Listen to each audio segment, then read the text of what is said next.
Pemirsa, hampir di setiap ruas jalan besar ataupun di kompleks-kompleks perumahan berdiri rumah-rumah yatim. Baik yang dikelola yayasan resmi yang punya nama atau milik perorangan. Tujuannya adalah sama, yaitu menggalang bantuan demi anak-anak yatim atau kaum duafa yang mereka bina atau asuh. Seiring maraknya rumah-rumah yatim ini, beberapa dugaan pun muncul akan oknum-oknum yang sengaja memanfaatkannya menjadi lahan bisnis. Benarkah demikian? Saksikan penelusuran tim OMG berikut ini.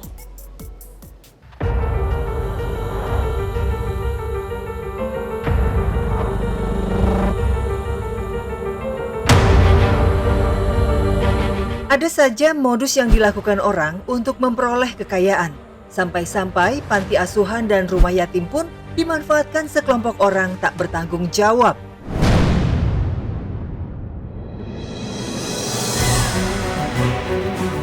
Tentu saja ini menjadi dilema bagi pendonor. Alih-alih memberi untuk membantu sesama, malah tak jelas kemana donasi yang diberikan.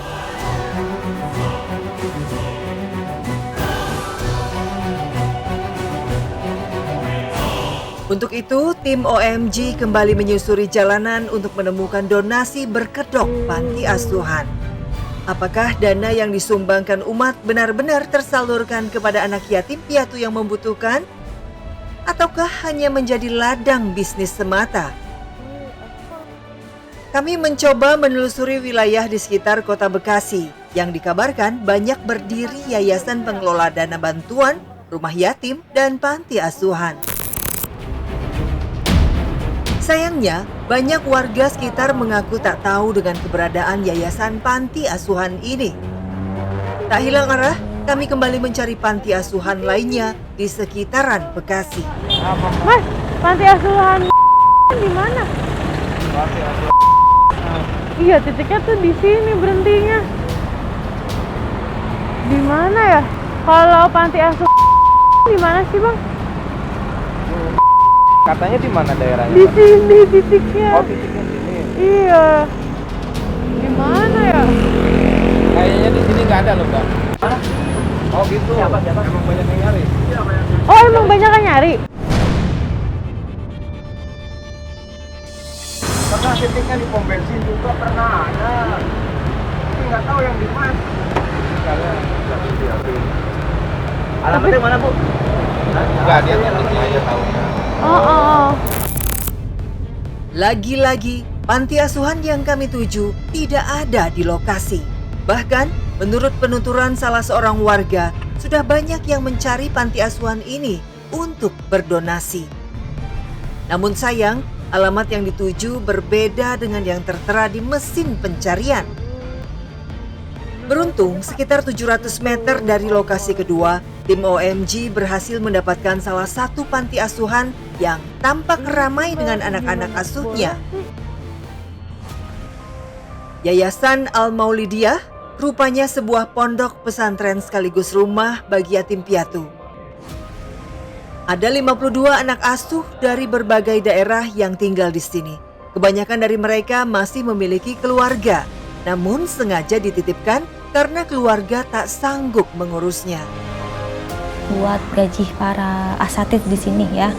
Kemudian untuk biaya makan sehari-hari, terus yang lebih utama lagi kita untuk membayar masih ada sangkutan hutang tanah. Sekarang yang jadi yang kewajiban kita kumpulin ya dari para donatur, paling utama untuk bayar hutang tanah yayasan dulu gitu. Beruntung Al-Maulidiyah telah mempunyai donatur tetap yang menjadi harapan. Karena rupanya tak sedikit dana yang harus digelontorkan untuk menghidupi ke-52 anak asuh.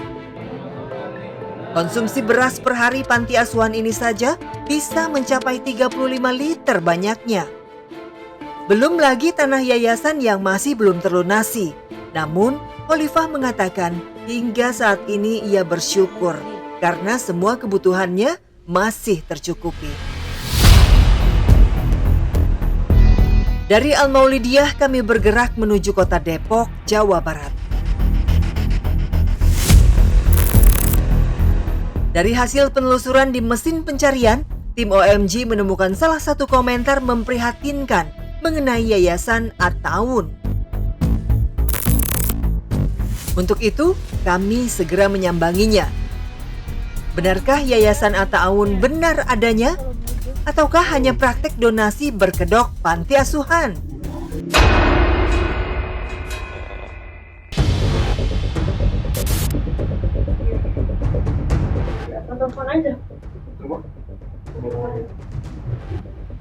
Saat kami mendatangi alamat yang tertera di mesin pencarian, rupanya pintu yayasan masih tertutup rapat, bak tak ada kehidupan.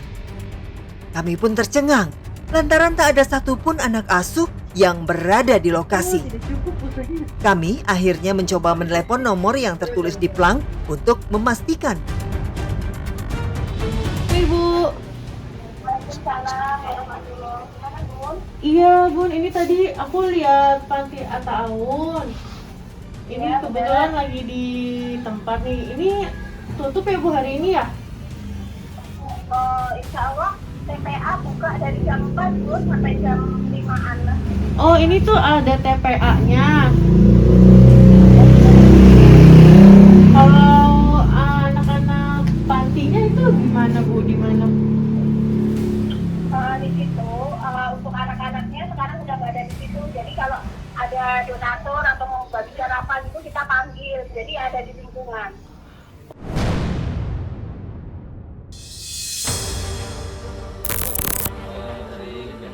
Ya, benar saja. Panggilan kami dijawab oleh istri dari Heru Trimargono selaku pemilik yayasan. Tak lama berselang, akhirnya kami diizinkan masuk dan berbincang dengan para pengurus yayasan. Berawal dari paguyuban kantor, Heru dan kawan-kawan akhirnya memberanikan diri untuk membuka yayasan panti asuhan di daerah Depok yang tak jauh dari kediamannya. Meskipun kantor yayasan masih mengontrak, namun izin yayasan telah resmi didaftarkan di Kemenkumham sejak tahun 2018 silam. Heru mengaku anak-anak asuhnya memang tidak tinggal di panti, lantaran kondisi panti yang kini belum cukup memadai. Untuk anak-anak yang di lingkungan panti tidak bisa untuk diarahkan tinggal di panti karena mereka masih ada orang tua. Dan anak-anak yang kita asuh, kita bina itu memang tidak jauh dari lingkungan panti. Jadi bukan ngambil dari orang jauh, jadi memang lingkungan panti saja yang ada, yang kita coba hari ini kita usung gitu ya, usung. Panti asuhan At-Ta'awun tidak memiliki donatur tetap, sehingga masih mengandalkan uluran tangan kenalan di tempat bekerja dan kerap kali menggunakan dana pribadi para pengurusnya. Namun miris, tahun 2020 silam, Heru dan pengurus lainnya di PHK dari perusahaan yang menaungi mereka. Alhasil, kini yayasan kesulitan untuk mencari dana. Ya, minimnya dana membuat yayasan menyantuni ke-20 anak asuhnya setiap waktu, kadang hanya bisa 3 kali dalam setahun. Relawan, betul, relawan. Jadi kalau berbicara mungkin kita ada pengurus ini ya, ada pengurus, ada bahasanya nih, struktur ada kan, struktur organisasi. Kami memang tidak menggaji mereka dan bahkan tidak ada fee buat mereka tiap bulan, nggak ada. Kami hari ini pure semua kerja untuk sosial, kerja untuk kebaikan.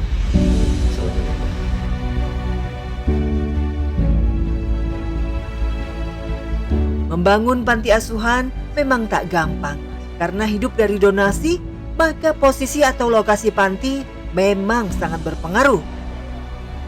Untuk panti-panti kecil yang bertujuan mensejahterakan anak-anak di lingkungan sekitar panti, pasti punya banyak kendala dana untuk operasionalnya. Beberapa yayasan atau pribadi yang punya cukup modal biasanya membangun panti-panti di jalan-jalan utama, bahkan berani menyewa sebuah rumah di kompleks perumahan mewah. Dengan harapan semakin besar pula peluang donatur yang tertarik. Tapi umumnya modal operasional tadi bisa dengan cepat tertutupi. Bahkan tak jarang aset yang awalnya sewa beralih menjadi milik yayasan atau pribadi. Sekarang kita tanya-tanya dulu yuk, bagaimana sikap teman-teman OMG saat menyumbang ke panti?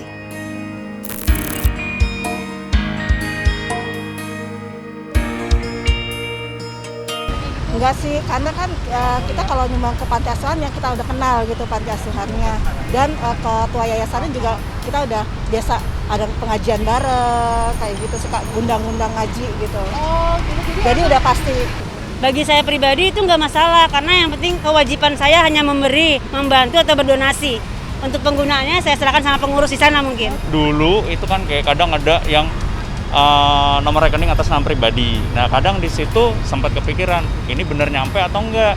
Tapi ya kalau dari saya pribadi ya karena niat saya mau memberi, ya udah, pokoknya saya niat memberi untuk urusan itu terserah.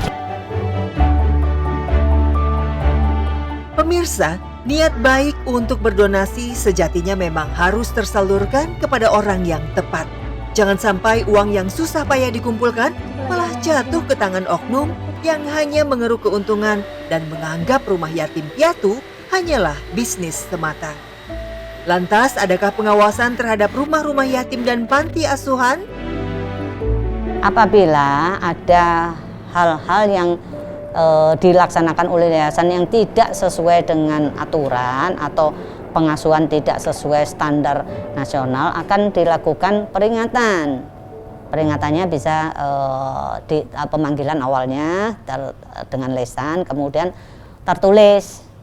Tertulis itu ya seperti sanksi-sanksi yang lainnya ya. Tertulis biasanya sampai 2-3 kali. Setelah itu ya yang terakhir adalah pencabutan izin terdaftar dari yayasan tersebut. Sejatinya, lembaga kesejahteraan sosial termasuk panti asuhan harus memiliki dasar hukum yang jelas dan memiliki izin operasional.